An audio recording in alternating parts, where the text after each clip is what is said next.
Hello guys, welcome back to mains program of Bodhisattva PCS for 67th BPSC mains examination. और आज हम current affair series के अंतर्गत पढ़ेंगे ग्रीन हाइड्रोजन। ग्रीन हाइड्रोजन का नाम सुनते ही आपके मन में कहीं ऐसा तो नहीं आ रहा है ख्याल कि भैया हाइड्रोजन है, इसके पहले ग्रीन लगा हुआ है, कहीं हाइड्रोजन हरा तो नहीं होता है? नहीं, यदि आपने बेसिक हाइड्रोजन के बारे में बेसिक चीजें पढ़ी होगी तो हाइड्रोजन ऑर्डरलेस, टेस्टलेस, स्मेललेस, ये सारी चीजें होती है हाइड्रोजन में। यह अनविषाक्त होता है, मतलब इसमें विषैलापन नहीं पाया जाता है। तो हाइड्रोजन के आगे ग्रीन लगाने का क्या मतलब हुआ? तो my dear friend, one thing I would like to make you clear here that कि हाइड्रोजन के आगे ग्रीन लगाने का मतलब ये हुआ कि हाइड्रोजन की उत्पत्ति हम उन स्वच्छ तरीकों से कर रहे हैं जिनसे पर्यावरण में किसी तरीके का उत्सर्जन ना हो रहा हो। और ऑब्वियस हाइड्रोजन जलाने के बाद हाइड्रोजन की दहनशीलता काफी उच्च होती है, लगभग ना के बराबर जो है उत्सर्जन होता है, इसीलिए हाइड्रोजन को जो है कहा जाता है ग्रीन हाइड्रोजन। ठीक है, अब देखिए कि अब जैसे किसी भी टॉपिक को पढ़ने से पहले हम लोग क्या करते हैं, जैसे मेंस में आंसर राइटिंग करते हैं, उस तरीके का फ्रेमिंग करते हैं। तो हम देखेंगे कि अभी जो है ग्रीन हाइड्रोजन चर्चा में क्यों है, ग्रीन हाइड्रोजन क्या है ये तो मैंने बता ही दिया।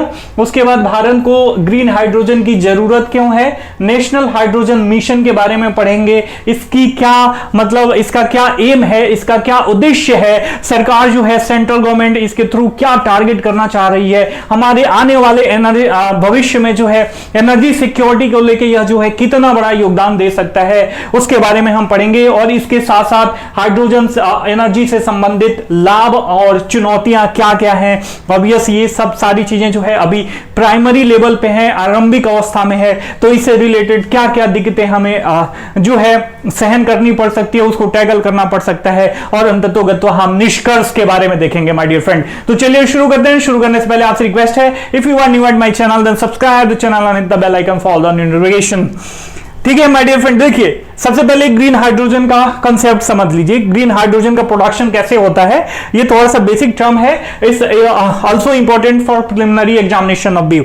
सबसे पहले रिन्यूएबल एनर्जी के थ्रू हम इलेक्ट्रोलिसिस करते हैं और उसके बाद जो है हाइड्रोजन का उत्पादन करते हैं। और ये हाइड्रोजन जो है aviation sector, chemical manufacturing, shipping वगैरह ये सारी चीजों में हम यूज करते हैं। यही है ग्रीन हाइड्रोजन प्रोडक्शन। ठीक है, अब आगे बढ़ते हैं कि चर्चा में क्यों है। देखिए वर्ल्ड इकोनॉमिक फोरम का दावोस में जो है मीटिंग हुआ था, पेट्रोलियम एवं गैस मंत्री हमारे हैं ये हरदीप सिंह पुरी जी, इन्होंने कहा था वहां पे इन्होंने कहा था कि भविष्य में जो है भारत हाइड्रोजन का नेता बन के उभरेगा, क्योंकि अभी जो ग्लोबल क्राइसिस है एनर्जी का, इसको यह क्या करेगा, अपने पक्ष में लाएगा और हाइड्रोजन उत्पादन में जो है आने वाले समय में ग्लोबल लीडर के रूप में उभरेगा माय डियर फ्रेंड। तो ये बात ध्यान में रखिएगा, इसको लेके जो है यह चर्चा में बना हुआ है। और यह जो है लगभग एक महीना बाद ऐसा कहा गया इनके द्वारा, कोई भी नेता जो है जब जाके वैश्विक स्तर पर किसी भी संस्था में बात करता है तो उसके पीछे यूं ही नहीं जाके बात कर सकते हैं आप उसके पीछे एक स्ट्रॉन्ग आधार होना चाहिए। तो OIL ऑयल इंडिया लिमिटेड के द्वारा जो है जोरहट असम में जो है हाइड्रोजन संयंत्र का जो है यहां पे शुरुआत करी गई। यह 99.99% जो है शुद्ध ग्रीन हाइड्रोजन उत्पादक और स्टोरेज जो है संयंत्र है। इसके ठीक एक महीना बाद जब वर्ल्ड इकोनॉमिक फोरम दावोस में स्विट्जरलैंड में हरदीप सिंह, ये वर्ल्ड इकोनॉमिक फोरम की मीटिंग होती है उसमें, तो उसी में पेट्रोलियम और गैस मंत्री हरदीप सिंह पुरी जी ने ऐसा कमिटमेंट किया, ऐसा कहा माय डियर फ्रेंड। ठीक है, आपको आज सब कुछ ग्रीन लग रहा होगा। ठीक है, ये ग्रीन में मैं लिखा हूं, लगभग ग्रीन टी शर्ट पहना हूं। तो ऑब्वियस ग्रीन हाइड्रोजन के बारे में हम लोग पढ़ रहे हैं। भारत को ग्रीन हाइड्रोजन क्यों चाहिए? अब बात आती है कि हमें कोई भी चीज, हम कोई भी काम तभी करेंगे ना जब हमें लाभ हो, हमारे समाज को लाभ हो, और वह स्टेप जो है वह हमारे समाज के, हमारे सोसाइटी के लिए, हमारे देश के लिए, हमारे राज्य के लिए, हमारे अपने लोगों के लिए जो है काफी कल्याणकारी सिद्ध हो। तो ग्रीन हाइड्रोजन की क्यों आवश्यकता है? पहली बात कि हम लोग सफर कर रहे हैं ग्लोबल वार्मिंग से, ये सब आप तो समझ रहे होंगे पहले से ही। आपने प्री की तैयारी करी है, ठीक है। उसके बाद अगर कोई भी ऐसा ईंधन जो ग्लोबल वार्मिंग को टैकल करने में हमारी मदद कर सकता है, वह ऑब्वियस भविष्य का ऊर्जा होगा। वह भविष्य में ऊर्जा सिक्योरिटी में जो है काफी ज्यादा योगदान दे सकता है। तो ये ग्रीन हाइड्रोजन भी इसी स्तर का जो है हाइड्रोजन है, क्योंकि आपने देखा इसका उत्पादन हम इलेक्ट्रोलिसिस प्रोसेस जो कर रहे हैं किस टाइप के एनर्जी का यूज करके, solar energy, wind energy, hydro energy, ये सारी चीजों का यूज करके हम इलेक्ट्रोलिसिस प्रोसेस के द्वारा जो है हम हाइड्रोजन का उत्पादन कर रहे हैं, ठीक है। और हाइड्रोजन ऑब्वियस कोई उत्सर्जन नहीं करता, इसीलिए यह ग्रीन है, कई बार मैंने समझा दिया, ठीक है। अब देखिए कि क्यों चाहिए। एक तो हमारा कमिटमेंट है, हमने देख लिया कि ग्लोबल वार्मिंग को टैकल करने के लिए। उसके बाद कि हमने कमिटमेंट भी करा है 2015 का जो पेरिस समझौता हुआ, तो हमारा जो यह कमिटमेंट था कि हम 2005 के स्तर से ग्रीन हाउस गैस उत्सर्जन को लगभग 33 से 35% तक हम कम कर लेंगे, ठीक है। इन्होंने पेरिस समझौता में हमारे लीडरों ने जो है ऐसा कमिटमेंट किया।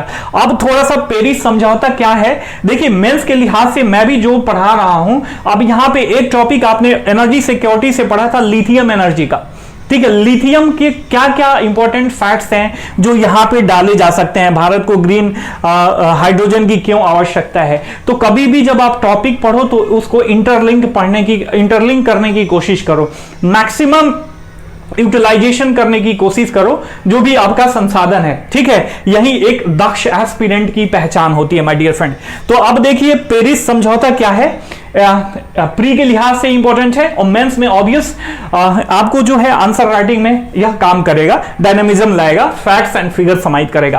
पेरिस समझौता ये एक लीगली बाइंडिंग जो है इंटरनेशनल ये एग्रीमेंट है, अर्थात कानूनी रूप से बाध्यकारी इंटरनेशनल एग्रीमेंट है, जिसमें यह कहा गया है कि प्री इंडस्ट्रियलाइजेशन अर्थात औद्योगिकरण के पूर्व की स्थिति से जो है एरा से ग्लोबल वार्मिंग को 2 डिग्री सेल्सियस से भी कम करना है, इसको मेंटेन करना है। अदरवाइज आने वाले समय में जो है मानव सभ्यता जो है बहुत बड़े संकट में पड़ सकती है माय डियर फ्रेंड, ठीक है। तो ये कॉजेस है, कुछ और कारण है हम देख लेते हैं। उसके बाद COP26 ग्लासगो में जो कि हुआ था, उसमें भारत ने अपने पूर्व नियोजित तथ्यों को फिर से दोहराया और कहा कि भारत जो है 2070 तक शुद्ध शून्य उत्सर्जन स्तर पर आ जाएगा। आप नीचे कमेंट करके बताओ कि शुद्ध शून्य उत्सर्जन स्तर क्या होता है, काफी इंपॉर्टेंट है। यूपीपीसीएस में क्वेश्चन पिछले बार पूछा गया था 2021 के एग्जामिनेशन में, ठीक है, इंपॉर्टेंट है, बीपीएससी में भी पूछ सकता है। आप नीचे कमेंट करके बताओ, ठीक है। उसके बाद भारत का औसत ऊर्जा आयात जो है वार्षिक रूप से $100 बिलियन से जो है यह अधिक है, ठीक है माय डियर फ्रेंड। $100 बिलियन से जब यह अधिक है, ऑब्वियस जो है हमारा आयात बिल बहुत ज्यादा है, हम बहुत ज्यादा अपना पैसा जो है इंपोर्ट पे खर्चा कर देते हैं, तो कहीं ना कहीं हमारा बीओपी डिसबैलेंस होता है और हम व्यापार घाटे में रहते हैं। तो हमें आत्मनिर्भर बनना है। आत्मनिर्भर भारत के निर्माण के लिए यह बहुत जरूरी है कि भारत जो है ऊर्जा के क्षेत्र में भी, एनर्जी के क्षेत्र में भी आत्मनिर्भर बने माय डियर फ्रेंड, ठीक है। उसके बाद जो है 2047 तक ऊर्जा के क्षेत्र में इसे स्वतंत्र बनना है। तो ये सारी चीजें जो है हमें फोर्स करती है कि हम ग्रीन हाइड्रोजन के बारे में सोचें, ग्रीन हाइड्रोजन में रिसर्च एंड डेवलपमेंट करें, उसमें जो है इन्वेस्टमेंट करें और ग्रीन हाइड्रोजन के क्षेत्र में जो है हम वैश्विक लीडर के रूप में उभरे माय डियर फ्रेंड, ठीक है। अब देख लेते हैं इसी को हमें प्राप्त करना है, तो इसके लिए हमें कोई ना कोई एक ढांचा चाहिए, हमें कोई ना कोई एक मिशन चाहिए जिसमें हम मिशन मोड में काम कर सकें और अपने द्वारा टारगेट लक्ष्यों को प्राप्त कर सके माय डियर फ्रेंड।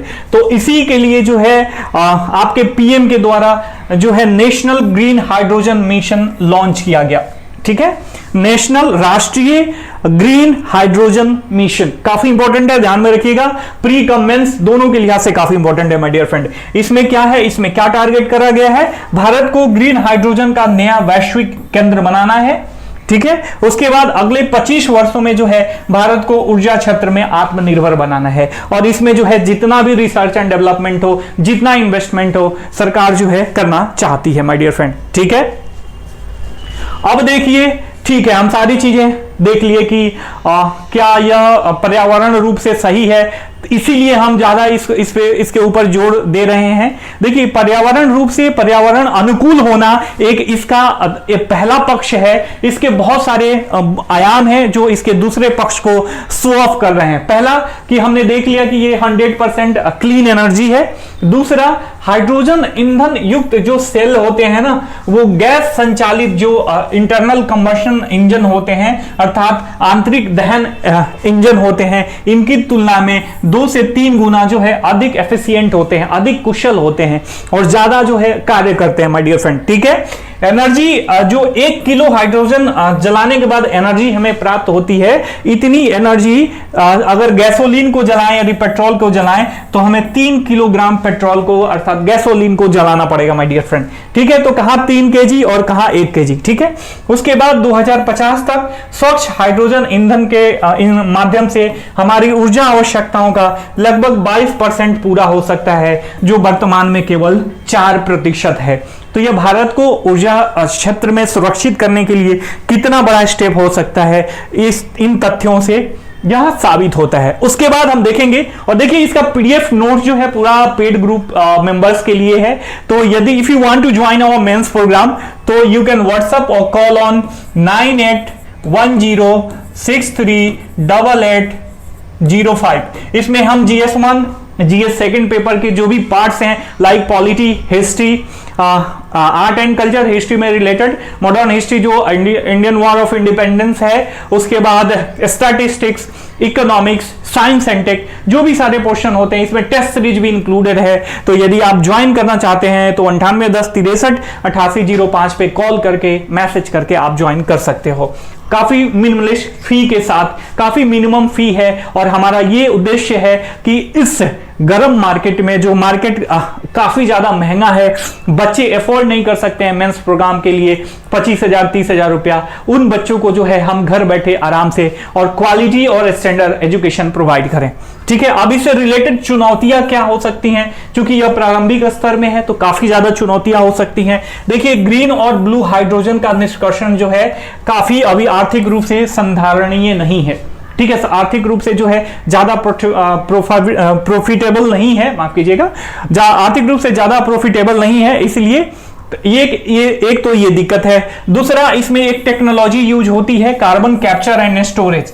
जब हम हाइड्रोजन का इलेक्ट्रोलिसिस के थ्रू हाइड्रोजन का उत्पादन करते हैं तो उससे जो कार्बन का उत्सर्जन होता है, तो उसमें हम क्या करते हैं, उसमें हमें कार्बन कैप्चर और स्टोरेज वाली तकनीकी भी चाहिए, जो अभी जो है प्रारंभिक चरण में है। ये काफी महंगी टेक्नोलॉजी है, इसमें और ज्यादा R&D अर्थात रिसर्च एंड डेवलपमेंट की आवश्यकता है माय डियर फ्रेंड। इसके बाद ईंधन सेल का रखरखाव काफी महंगा होता है। हाइड्रोजन को लिक्विड फॉर्म में रखने के लिए काफी प्रेशराइज्ड जो है आपको वेसल्स की आवश्यकता पड़ती है, जो काफी महंगे होते हैं बड़े बड़े लेवल पे यदि हम यूज करना चाहें तो, और बहुत सारा रिसर्च एंड डेवलपमेंट की आवश्यकता है होती है, और बहुत ज्यादा संसाधन की भी जरूरत है। पूरा डिटेल पीडीएफ जो है आपको टेलीग्राम ग्रुप पे, पेड ग्रुप जो है वहां पे प्रोवाइड करा दिया जाएगा my dear friend. I hope कि आपको ग्रीन एनर्जी के बारे में मैं जो भी समझाना चाह रहा था आपने समझ लिया। यदि वीडियो का प्रेजेंटेशन अच्छा लगा होगा, क्वालिटी स्टैंडर्ड अच्छी लगी होगी, तो जरूर वीडियो को लाइक करें, चैनल को सब्सक्राइब करें और अपने अन्य फ्रेंड्स के साथ शेयर करें,